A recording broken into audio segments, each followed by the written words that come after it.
Sri Krishnaya Paramatmane Namaha. Srimad Bhagavat Gita, Chapter 16. Deivaasura Sampath Vibhaaga Yoga. Absolute fearlessness, perfect purity of mind, constant fixity in the yoga of meditation for the sake of self-realization, and even so, charity in its sattvika form, control of the senses, worship of God and other deities as well as of one's elders, including the performance of Agnihotra and other sacred duties, study and teaching of the Vedas and other sacred books, as well as the chanting of God's names and praises, suffering hardships for the discharge of one's sacred obligations, and straightness of mind as well as that of the body and senses. Non-violence in thought, word and deed, truthfulness and geniality of speech, absence of anger even on provocation, disclaiming doership in respect of actions, quietude or composure of mind, abstaining from malicious gossip, compassion towards all creatures, absence of attachment to the objects of senses, even during their contact with the senses, mildness, a sense of shame in transgressing against the scriptures or usage, and abstaining from frivolous pursuits. Sublimity, forbearance,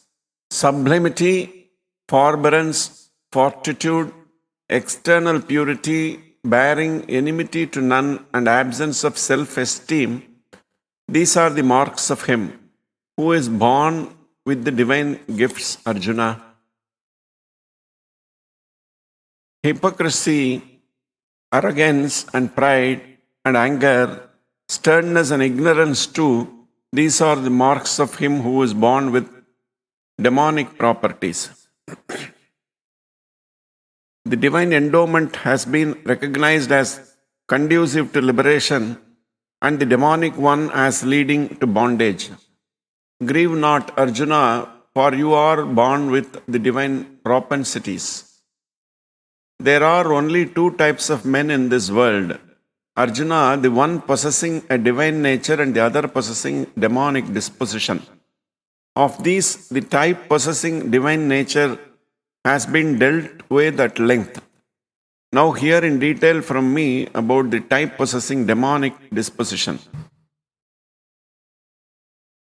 Men possessing a demonic disposition know not what is right activity and what is right abstinence from activity. Hence they possess neither purity nor good conduct nor even truthfulness. Men possessing a demonic disposition say this world is without any foundation, absolutely unreal and godless, brought forth by mutual union of the male and female, and hence conceived in lust. What else than this? Clinging to this false view, these slow-witted men of a vile disposition and terrible deeds, enemies of mankind, prove equal only to the destruction of the universe. Cherishing insatiable desires and embracing false doctrines through ignorance, these men of impure conduct move in this world, full of hypocrisy, pride and arrogance, giving themselves up to the innumerable cares ending only with death. They remain devoted to the enjoyment of sensuous pleasures and are positive in their belief that this is the highest limit of joy. Held in bondage by hundreds of ties of expectation and wholly giving themselves up to lust and anger, they strive to amass by unfair means hoards of money and other objects for the enjoyment of sensuous pleasures. They say to themselves, "This much has been secured by me today, and now I shall realize this ambition." So much wealth is already with me, and yet again this shall be mine. That enmity has been slain by me. That enemy has been slain by me, and I shall kill those others too. I am the Lord of all, the enjoyer of all power. I am endowed with all supernatural powers, and I am mighty and happy. I am wealthy and own a large family. Who else is equal to me? I will sacrifice to gods, will give alms, I will make merry. Thus, blinded by ignorance, enveloped in the mesh of delusion, and addicted to the enjoyment of sensuous pleasures, their mind bewildered by numerous thoughts, these men of devilish disposition fall into the foulest hell. Intoxicated by wealth and honor, those self-conceited and haughty men worship God through sacrifices only in name for ostentation, without following the sacred ritual. Given over to egotism, brute force, arrogance, lust and anger, etc., and culminating others, they despise me, the inner controller of all, dwelling in their own bodies as well as in those of others. These haters, sinful, cruel, and vilest among men, I cast again and again into demonical wombs in this world. Failing to reach me, Arjuna, these stupid souls are born life after life in demonic wombs, and then verily sink down to a still lower plane. Desire, anger, and greed, these triple gates of hell, bring about the downfall of the soul. Therefore, one should shun all these three. Freed from these three gates of hell, man works for his own salvation and thereby attains the supreme goal, that is God. Discarding the injunctions of the scriptures, he who acts in an arbitrary way according to his own sweet will, such a person neither attains perfection nor the supreme goal nor even happiness.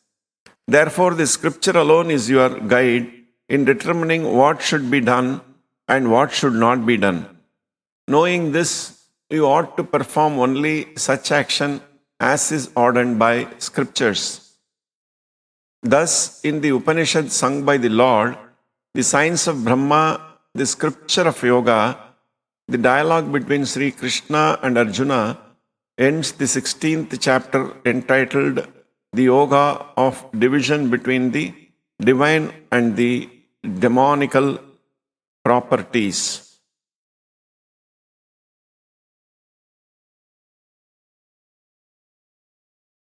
The glories of the 16th chapter of the Bhagavat Gita from the Padma Purana. Lord Shiva said, "My dear Parvati, I will now tell you the glories of the 16th chapter of Srimad Bhagavat Gita.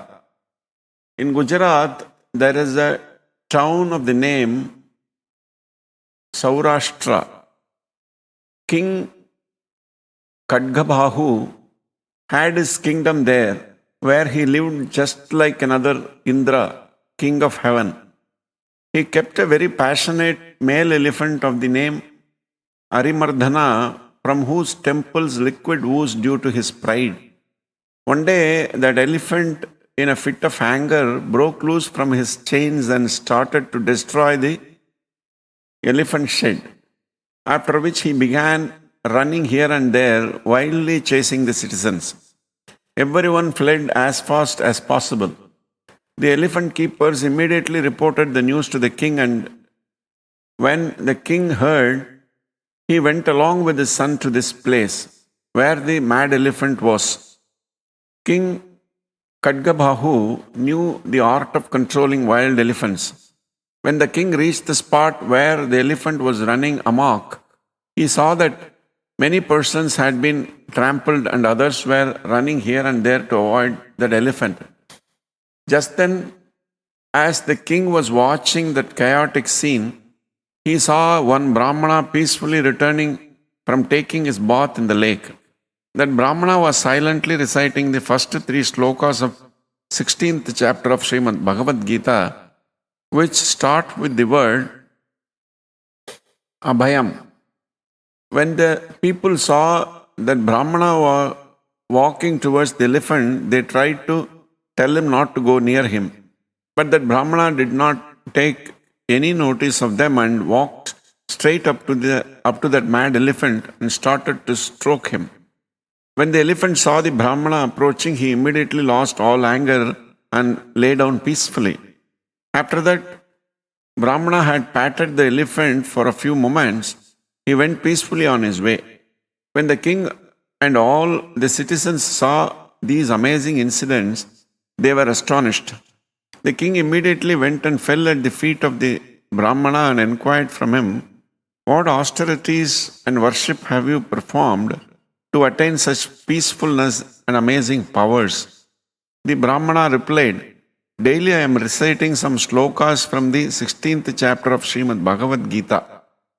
Lord Shiva said that king requested the Brahmana to come to the palace, where he offered to him in charity 100 gold coins and requested that pious Brahmana to instruct him in chanting of those verses from the 16th chapter of Srimad Bhagavat Gita. After King Kadkabahu had been chanting those verses for some time, he one day, along with his guards, went to the place where that mad elephant was kept and ordered the elephant keepers to release him. At that, the citizens became upset with the king, thinking that the elephant would begin to run amok again. The king went before that mad elephant, which immediately lay down, and he started to stroke him.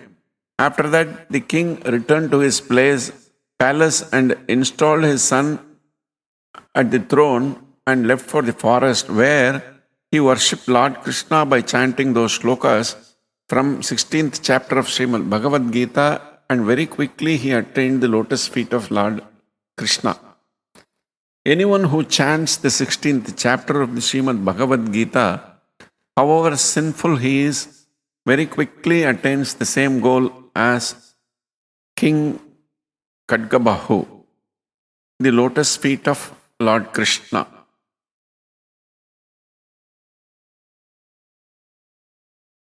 With this, the 16th chapter of Srimad Bhagavat Gita concludes. Shri Krishna Krishna Krishna Krishna Krishna Krishna Krishna